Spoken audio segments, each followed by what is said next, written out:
ওয়ালাইকুম বন্ধুরা, আশা করি আপনারা সকলেই ভালো আছেন।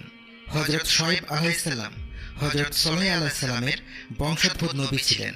অবশ্য তাকে হযরত ইব্রাহিম খলিলুল্লাহ আলাইহিস সালামের বংশোদ্ভূত নবী বলেও বলা হয়ে থাকে, কেননা তিনি পারস্যের অন্তর্গত মাদিয়ান নগরীর নবী ছিলেন।